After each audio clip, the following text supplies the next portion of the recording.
It's late September. You remember these nights? Humid, muggy, just a hint of coming to fall. Too cold for a t-shirt, but too warm for a sweater. These are the nights best spent at Cook Place Community Mall in my modest Midwest hometown. A diamond in the rough in my eyes, this shopping center is a break from the monotony of tired hardware stores and family grocers that line Main Street. The Cook Place Mall is typically parked to capacity, but not tonight because it was 8:15 p.m. on a Tuesday night, 45 minutes until close. Not exactly prime window shopping hours.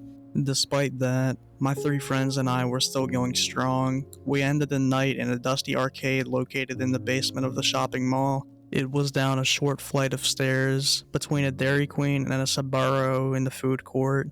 Faded and flickering carnival lights lined the dimly lit hallways and steps. "Andy, do you have another quarter?" I said.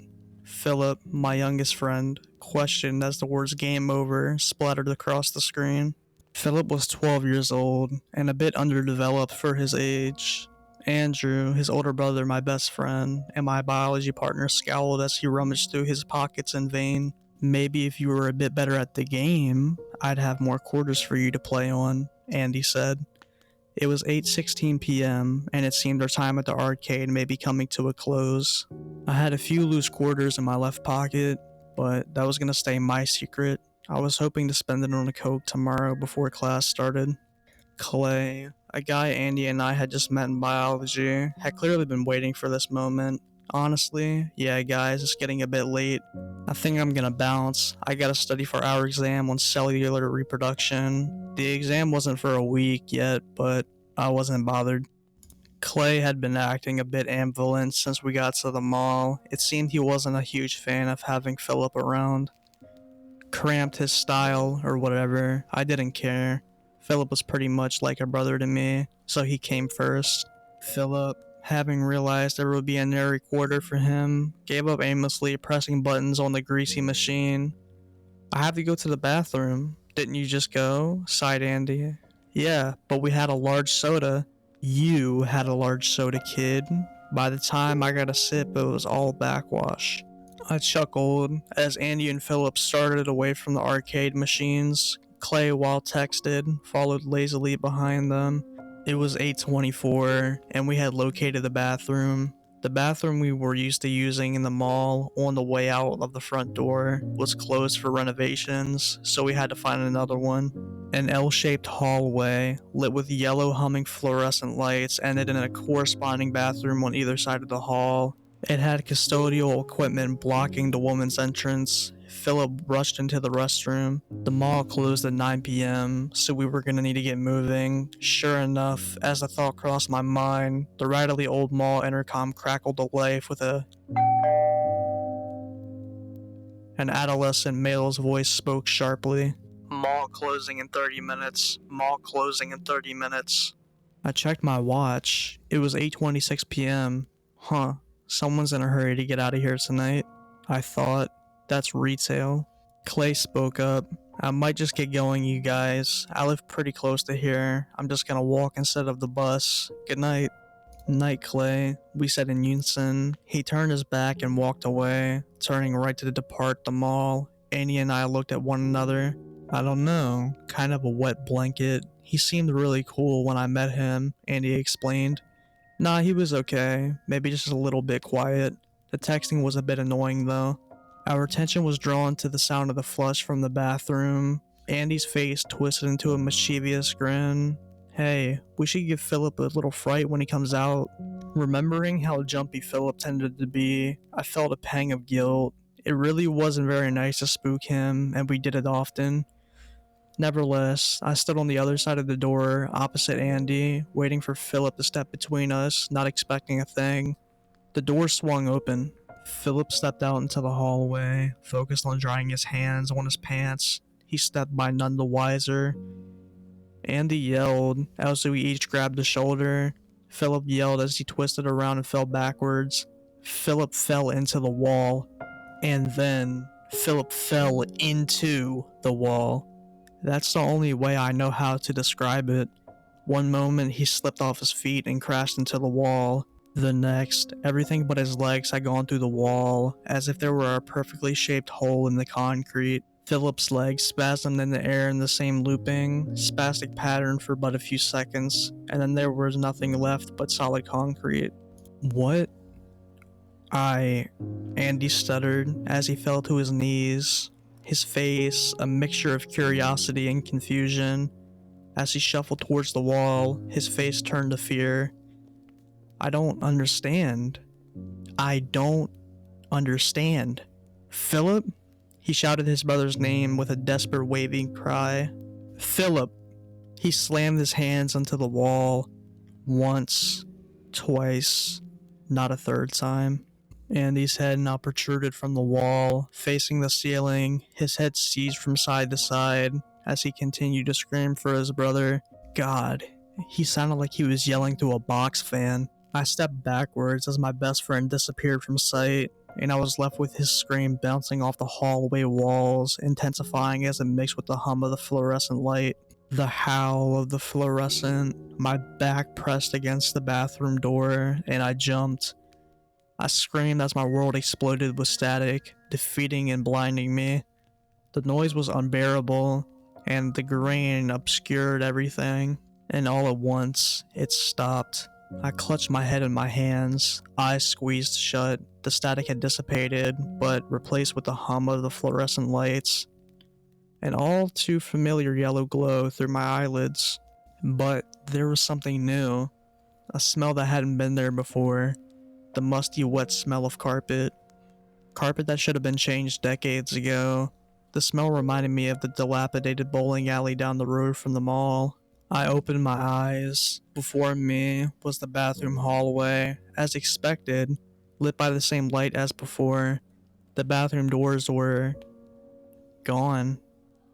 There were no more doors, no more custodial equipment, just a smooth slab of concrete wall. I got to my feet and looked around cautiously. It seemed I was in the mall still, but it was quiet. It felt different. The fluorescent hum buzz was too loud. My ears itch. I walked down the hallway in the direction of the food court. As I turned the corner, I was met with not the opening of the food court as expected, but another abrupt 90-degree corner turning to the left. I froze. The loudspeaker was engaged. The empty air of the speaker nearest to me told me that, but the operator had nothing to say.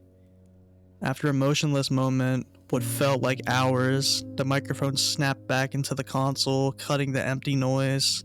Whomever had activated the speaker seemed to have hung up, confused, and growing even more frightful of where I had found myself. I turned the corner. I was met with a large, empty room that I had never seen before. It was about the size of a classroom with stained concrete walls. The smell of must was even stronger here. Each wall had an identical rectangular door-shaped opening that seemed to be placed at randomly decided positions among the wall. The popcorn ceiling, littered with smears of dirt and greasy imprints, had long cracks spanning it. This room was clearly in need of renovation. I don't understand, I muttered out loud. I truly didn't. This featureless room served no purpose other than a passageway to these other rooms. The lack of planning and absent attempt at caring for the room made me feel as if this place was long forgotten. Might as well try the next room, I thought to myself as I walked through the door to my left. The room I found myself in was bleak and unrecognizable as the last. From my first glance, the only difference in style was that this room was shaped as a triangle. I heard a single cry from my right. It was more of a whimper, actually. What the fuck? It was Clay's voice. It couldn't be Clay. I watched him leave the mall. I rushed through the door to find Clay lying in a fetal position in a long hallway stretching a distance to my left and right. Change the channel. Change the channel. Clay babbled incoherently as he sobbed on the floor. Clay, you gotta get up. Clay didn't respond to me. He never would.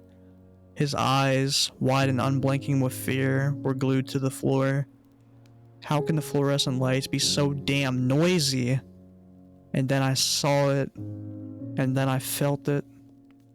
It hung, motionless, in the air, feet lightly scraping the ground.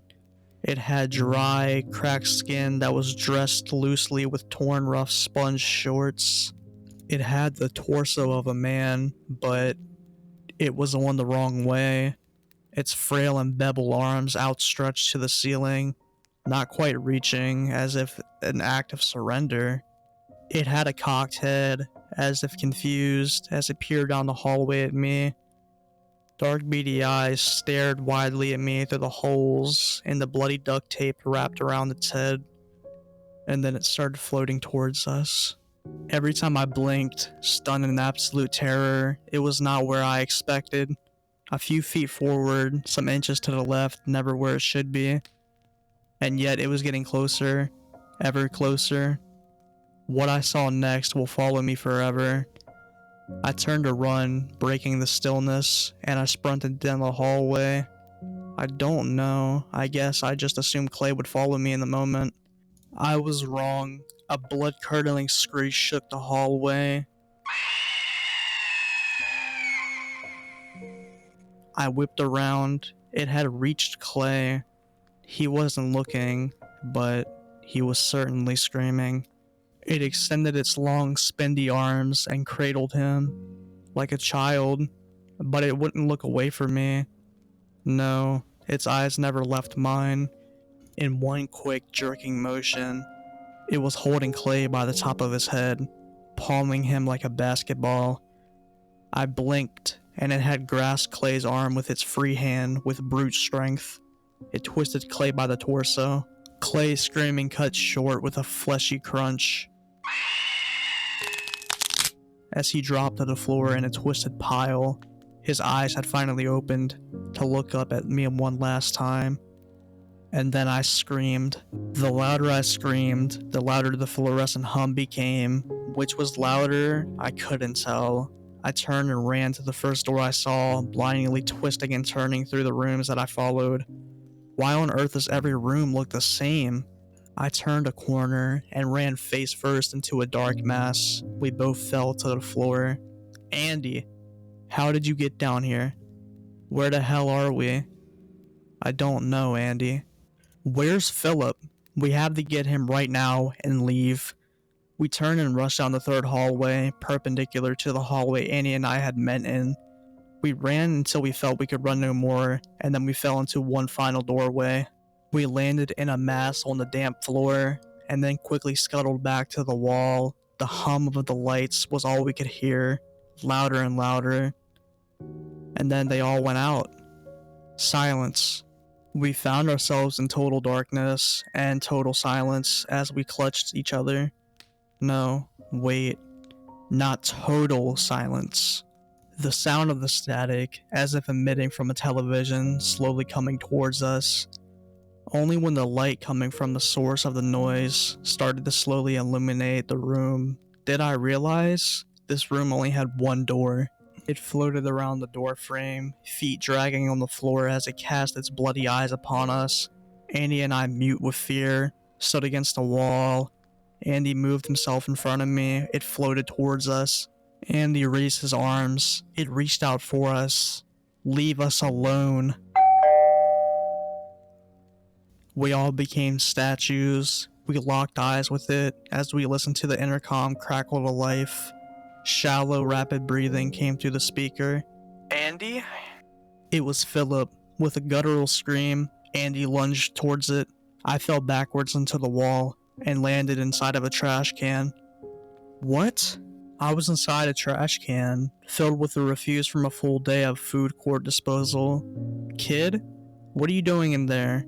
I looked out to see a very confused elderly janitor, wondering why a young man was taking a Saburo bath after a few hours. It was 9:32 p.m. At least that's what the clock over the water fountain said. The water fountain? I'm back in the mall. Oh, sorry. I was just hungry. And I ran. In the following years, I would try to make sense of what happened in that back hallway. I even went so far as to return there and try to access that place, but no avail. I never found a thing, but I kept trying until they demolished the mall a year later. Philip and Andy's parents weren't really present when they were around, so they didn't make much of a deal on TV when they were interviewed, despite the media trying to fire them up. They just seemed like it was the final straw to send them to total empathy. Last I heard, Clay's parents moved out of town, but were paying exorbitant PI bills to find their son. After a few years of half-assed detective work and a few rotations of milk cartons, Andy and Philip were forgotten by our sleepy little town. But sometimes when I'm going to sleep, I remember, and I leave the TV on channel 03. There's nothing broadcasting on that channel, but the static helps me sleep.